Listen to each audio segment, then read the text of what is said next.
രണ്ട് കൈ. പണ്ട് ഞങ്ങളൊക്കെ സ്കൂളിൽ പഠിക്കുന്ന സമയത്ത് ക്രിസ്മസിനൊക്കെ നോയമ്പുണ്ട്, 25 ദിവസം നോയമ്പ്. അപ്പൊ 25 ദിവസം ഡെയിലി പള്ളി പോവാണെങ്കിൽ നമുക്ക് പള്ളിയിൽ നിന്ന് സമ്മാനം കിട്ടും. അപ്പൊ അതിന് വേണ്ടിയിട്ട് ഡെയിലി രാവിലെ പള്ളി പോകും. ഒരു ദിവസം പള്ളി പോകാൻ ലേറ്റ് ആയപ്പോഴത്തേക്ക് 6:30 കുർബാനയെങ്കിൽ ഞാൻ ഇറങ്ങിയപ്പോ തന്നെ 6:25 ഓടി നല്ല തണുപ്പാണ്, ഡിസംബർ അല്ലേ, നല്ല തണുപ്പാ. ഓടി പോയ വഴിക്ക് ടാർ റോഡാണ്, അതും മൊത്തം പൊട്ടിപ്പൊളിഞ്ഞ് കിടക്കുന്ന ഒരു റോഡ്.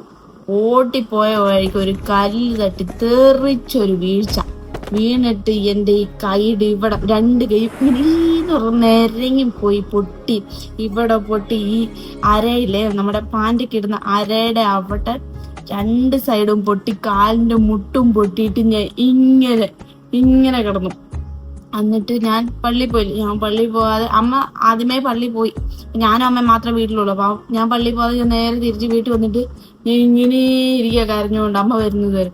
അമ്മ വന്ന് നോക്കുമ്പോ ഡ്രസ്സ് ഞാൻ യൂണിഫോം ഇട്ടിട്ടാ. എനിക്ക് യൂണിഫോം എന്ന് പറഞ്ഞാൽ പാൻറ്റും കോട്ടും യൂണിഫോം ഇട്ടിട്ട് യൂണിഫോം പോലും ഊരാൻ പറ്റുന്നില്ല, എല്ലായിടത്തും വേദനയാ. ഇങ്ങനെ ഇരിക്കുക കരഞ്ഞുകൊണ്ട്. ഞാൻ ഇപ്പൊ ഇത് പറയാനുള്ള കാരണം എന്താ അറിയൂ? ഇതേ സംഭവം ഇന്ന് എന്റെ ചേച്ചിയുടെ കുട്ടിക്ക് നടന്നു. എന്റെ ചേച്ചിയുടെ കുട്ടിക്ക് ഇതേ സെയിം സാധനം ഇന്ന് നടന്നിട്ട് കാറി കൂവി ഫുള്ളും പോകാണ്ടിരിപ്പുണ്ടാകും. അപ്പൊ എനിക്കിത് ഓർമ്മ വന്നപ്പോ ഞാൻ പറഞ്ഞതാ.